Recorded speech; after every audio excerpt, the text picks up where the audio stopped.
out that you're saved, that you know where your life is in the Lord. You know how you are and what you're gonna, what's gonna happen to you. You have assurance, joy, peace in your salvation. You know. And when I was reading this lesson, I thought about Brother Eric a little bit because he goes boating a lot of times, fishing. He takes my son with him, Justin, and I got to thinking about when you're preparing for a trip. When I prepare to go on a trip, driving trip, I prepare in advance. I'm a big preparer. So I think about, I'm going to need snacks. I'm going to need, I need to make sure in case I break down, if I'm going to have a tire blowout, I need to make sure I have something to change the tire, especially if I'm going alone. I need to make sure that I have my gun in case I'm, someone decides that they're going to hurt me if I stop somewhere. I want my protection with me. I think about that. Do I have, the right ammunition in that gun? I think about that when I'm by myself because I'm a woman. So and me telling you all this, it's a preparing, when you prepare for something. So I got to thinking about when you prepare to take a trip, like a fishing trip or a trip long term, I can just think about how you prepare for food. You make sure that your anchors were there, that you had, whatever things on the ship that you would need for that particular voyage. And so I believe they did that in this, and that's exactly what we're talking about. Acts chapter 27, verse 27. But when the 14th night was come, as we were driven up and down in Adurina, about midnight the shipmen deemed that they drew near to some country. Then, fearing lest we should have fallen upon rocks, they cast 4 anchors out of the stern and wished for the day. And as the shipmen were about to flee out of the ship, when they had let down the boat into the sea under color, as though they would have cast anchors out of the foreship. Verse 31. Paul said to the centurion and to the soldiers, except these abide in the ship, ye cannot be saved. Verse 32. Then the soldiers cut off the ropes of the boat and let her fall off. Verse 33. And while the day was coming on, Paul besought them all to take meat, saying, this day is the 14th day, that ye have tarried in the continued fasting, having taken nothing. So they still had nothing to eat. Wherefore I pray ye, take some meat, for this is for your health, and there shall not any hair fall upon your head, or fall upon the head of any of you. And when he had thus spoken, he took bread and gave thanks to God, in presence of them all, and when he had broken it, he began to eat. And I want to jump down to verse 44. And the rest, some on board and some on broken pieces of the ship, and some it came to pass, and they escaped all safe to land. And we know last week, it's a continuance to this week, that the Lord had already told them that there would be no loss on the ship. The ship would be destroyed, but that the people would be no loss of ship. So that last verse we're going to get to, but our introduction says terrorists that declare war on countries have many goals in their unconventional combat. While they do want to kill and hurt as many people as possible, this doesn't seem to be one of their main desires. They aim to cripple the survivors of their attack by taking away the sense of security. The economy can be crippled when this takes place. People cannot enjoy the basic pleasures of life. In general, the attitude of the country can be turned sour and fearful. Satan has similar methods in dealing with Christians. He knows that one who has the assurance that their sins are forgiven can be victorious in times of temptation. Therefore, he will try to destroy their faith and sense of security. So that's exactly what the devil's trying to do. Same as terrorists are trying to do. Sometimes they don't always try to destroy everything. It made me think of, I've told Pastor many a times, what do people get out of hacking your bank account? What do they get out of putting a bug on your phone or bugging your computer? They're not sitting across the room watching your computer be bugged and destroyed. They're not getting no thrill out of seeing that. He said it's a thrill out of knowing they can do it to somebody and they don't have to see it be done. And I said, it just drives me crazy. He said, but it's all in their mind. It's the thrill of knowing they're tormenting somebody. That's exactly what the devil does. Come on, yeah. He gets the thrill out of tormenting us and taking the peace and the joy and the comfort of salvation from us Christians. And that's exactly what was going on here. Make sure if you have anything you want to say to raise your hand and let me know. It says, so they drew near to the country. They drew near. Some of this is kind of saying the same thing that we talked about last week, and they just continuance. But it says, midnight was the darkest time for these sailors in the storm. They could not see because it was night, nor could they get their direction because the stars were hid from the view. It was a long time until the faintest light of night. The winds drove them to the sea, farther out in the sea, and they could not steer the ship. It became clear that they were not near land. The fear set in upon them when the vessel, they could not figure out where the vessel drew near. This could cause the ship to be dashed upon the rocks, which is what we talked about in Scripture. Have you ever been out in the middle of a storm of life, spiritually, and you have no idea because you're in the dark, you don't know what's going to happen? That's what we're talking about in Scripture here. When you get to where the rubber meets the road, and you're spiritually thrashing out, and you're going, but I know if I hit the rocks, I'm going to be destroyed. That's what we come to here.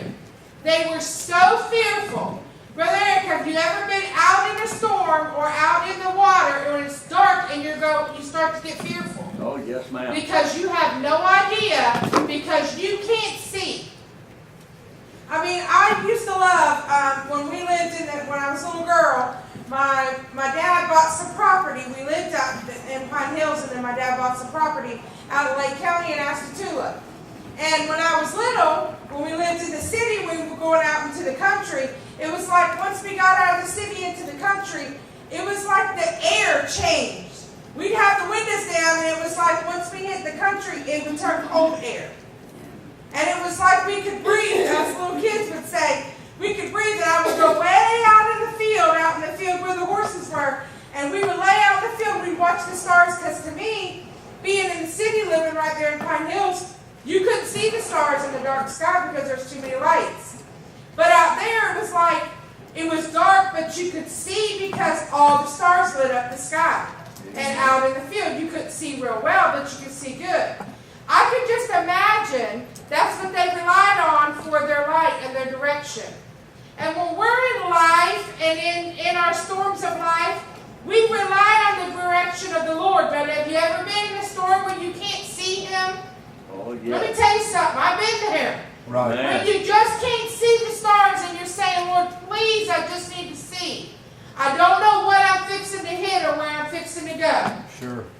So the sailors wanted to see if they were going close to land as they feared. They sounded, which was attached to a weight, to the line, and they dropped it into the water to see how deep the water was. Now, I don't know if you have that type of thing these days to see how deep water is. You probably have that gadget in the boat that tells you, Yes, but ma'am. Yes, back ma'am. then, they dropped something in the water that told them how deep it was, and found that they were quickly drawing close to the shore.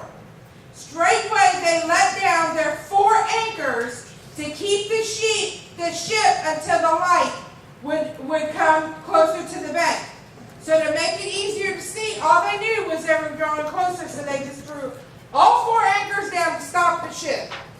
They were just too close. So you can imagine the panic. That's what I'm trying to draw a picture here. The panic that they went through when they were like, oh no, we're too close. We can't see anything. We can't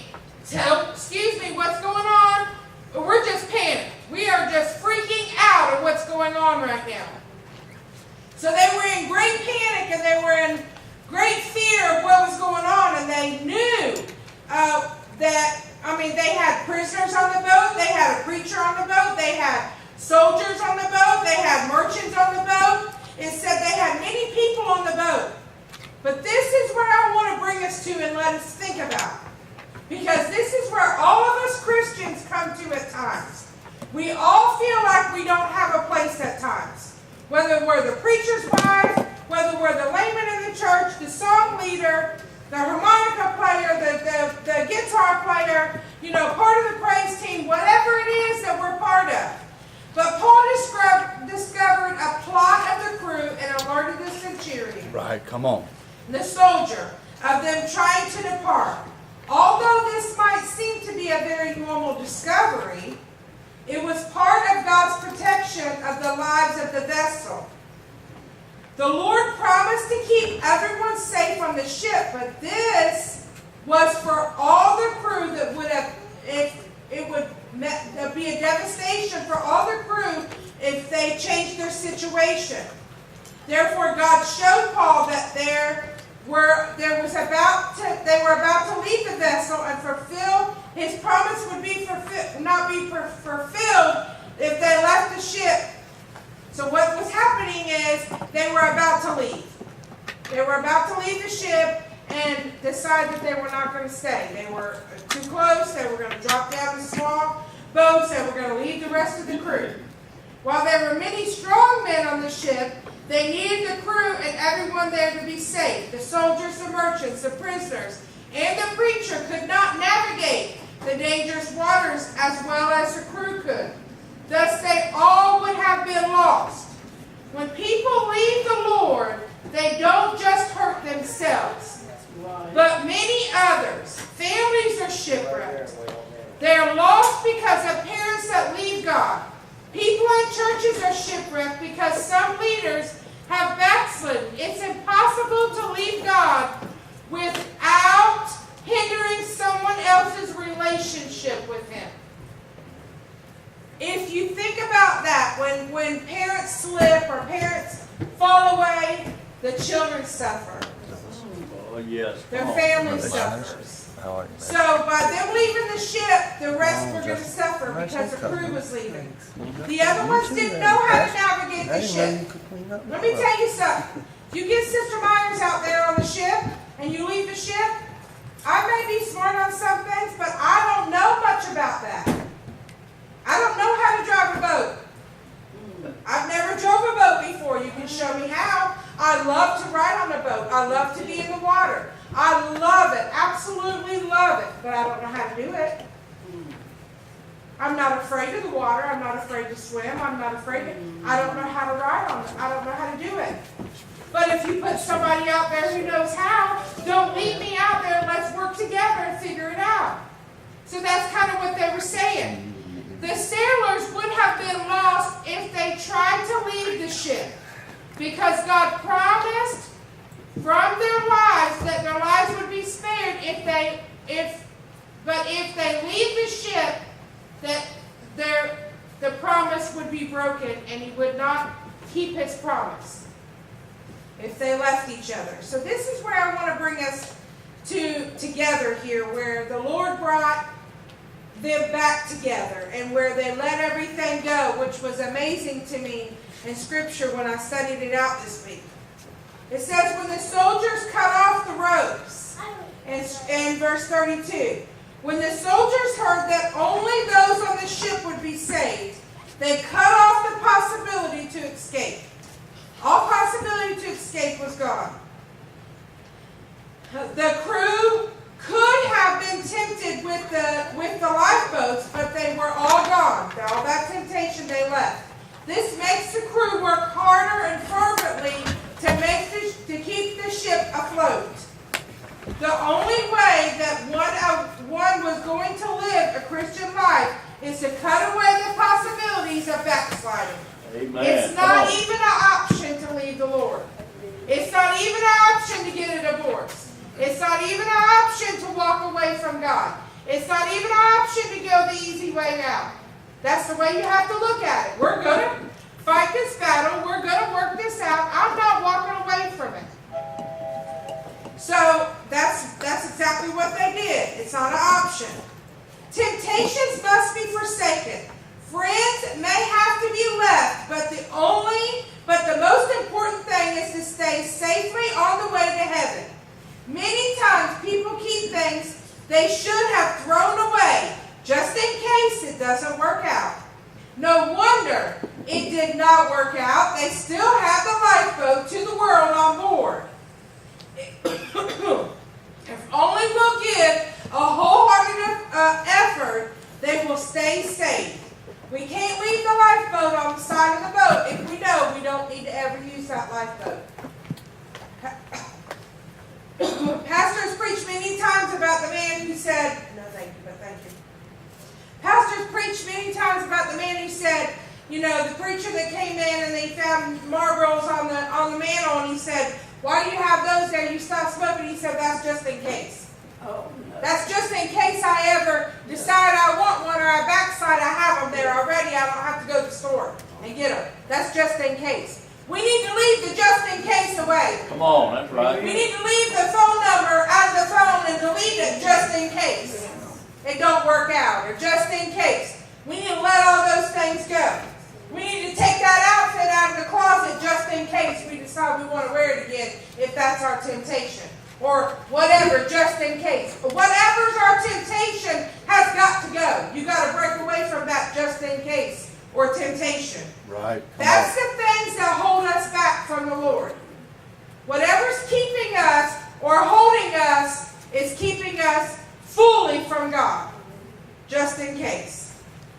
So he had to let all those things go. So in verse 34, it was the provision of strength. It says, this is for your wealth. Paul offered them food for their physical strength, for many must have been weakened by their lack of eating and their great workload. These men needed strength for the storm and the trial of the shipwreck. To continue with little food would have made everything more difficult. Paul comforted them with words of safety also. He offered the statement that there will not be a hair fall from their head of any of them. This just simply meant that the least harm would come to those that were sailing on the ship. God would protect them.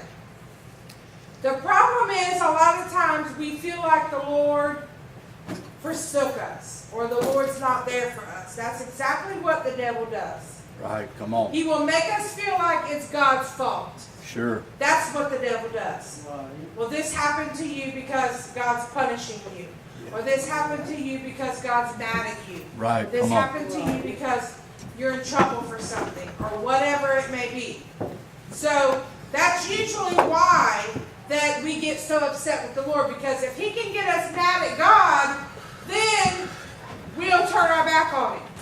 Because not normally would we be so mad or get upset with such a wonderful person, someone who's not done us wrong, who forgave us of our sin, or things. So we feel like we're being punished, or we're being done wrong from the Lord. Right. That's what the devil does. Come on. The Lord took your son because he took him to be mean, or he took your daughter to be mean. I've heard many people say, just this week I was talking to somebody.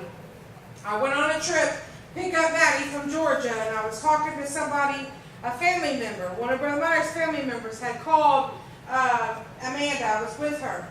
She rode with me to keep us awake. We went along. We drove 7 hours there, turned around, drove 7 hours back. We never stopped at all. Well, stopped for a minute to get a drink or whatever, but didn't stop to sleep. And we planned to, but we didn't. And anyway, she called and said, I need you to pray for my son. He's threatening to commit suicide. She said, and he's on drugs and all this stuff. She said, but I don't have faith anymore like you do, because God took my baby and I'm still mad at him for that. That was like years and years and years ago. And I didn't say anything. I just let her talk. I'm not as close to the family, that part of the family. And so she said, the problem is you need to pull your bootstraps up, and you need to get that faith for yourself, and you need to let that go. God didn't do that to you. You need to realize that. or sometimes things just happen. Right, come on. You know, it rains on the just and the unjust, and sometimes we don't understand why. Sometimes things happen. I lost a child myself. I went through that myself. It just, I don't know, and there's no reason for me to know why. Maybe there's a reason. We just have to understand that.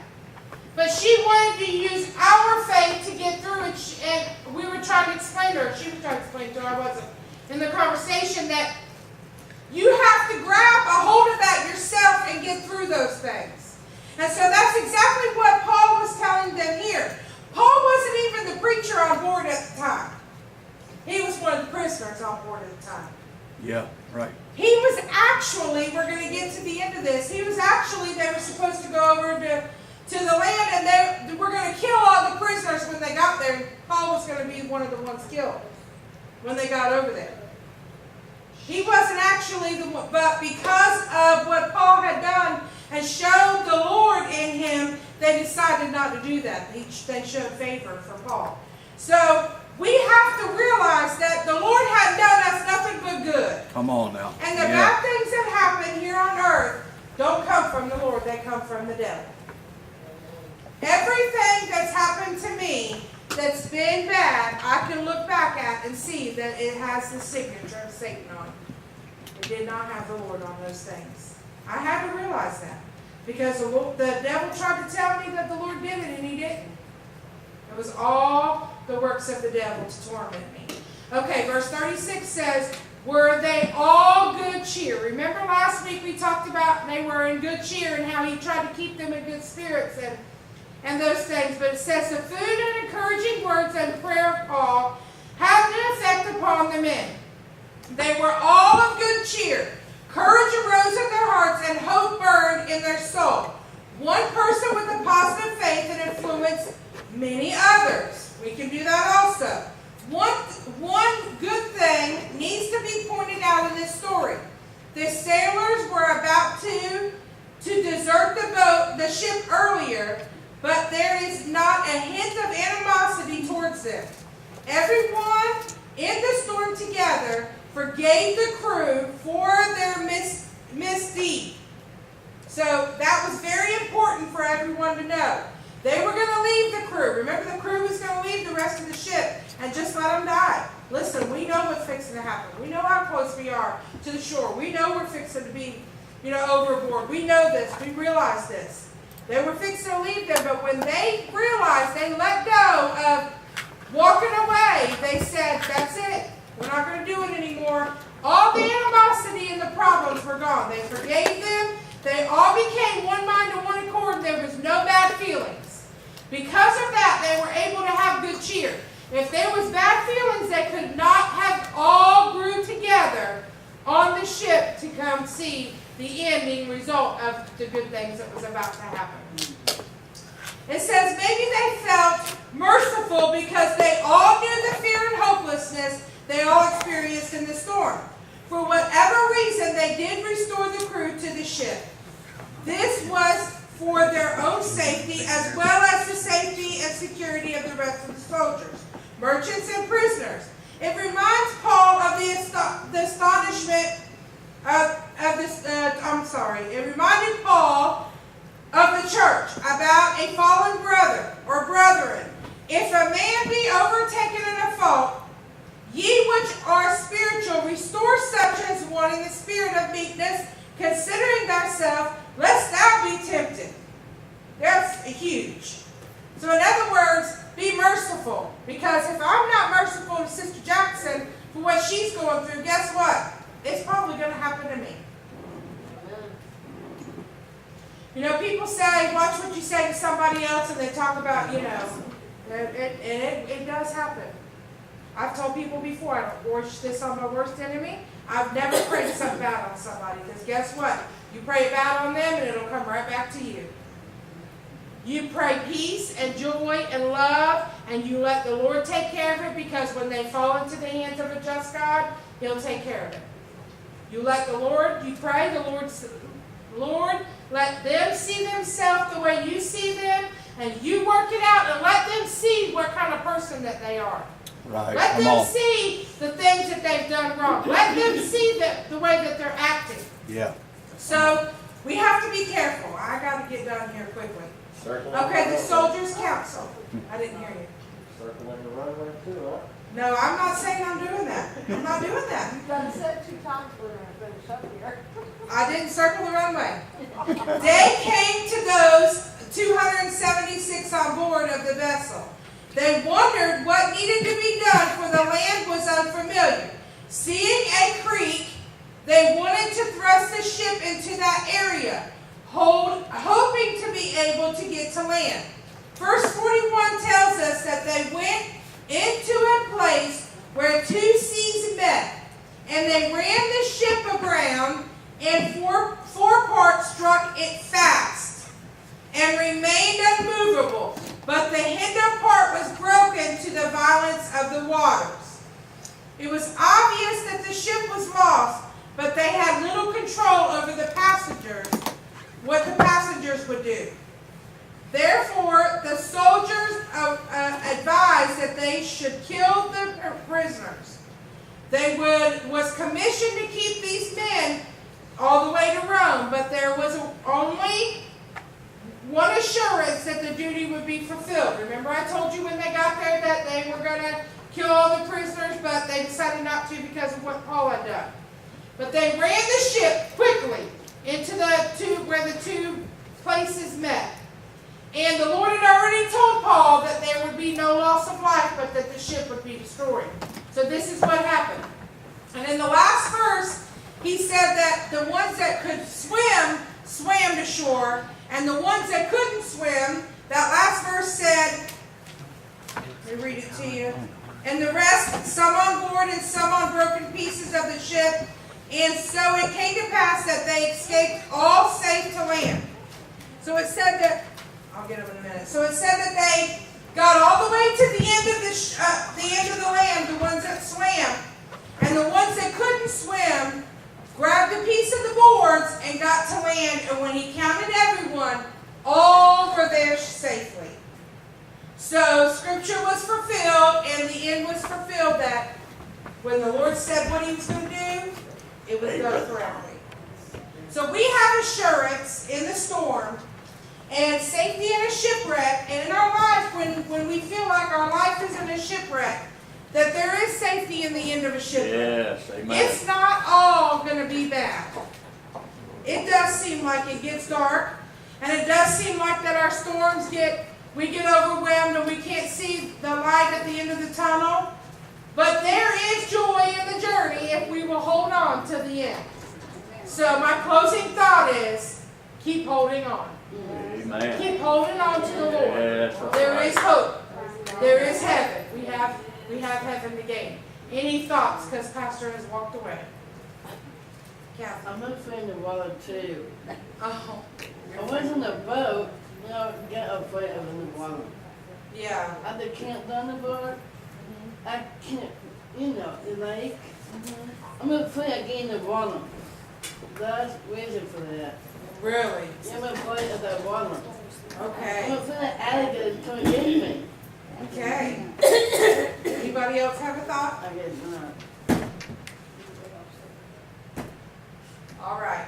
I'm gonna turn the order of the service over to Brother Farmer, and I'm gonna let him pray and change the order of the service. He's good at that. Let's all stand.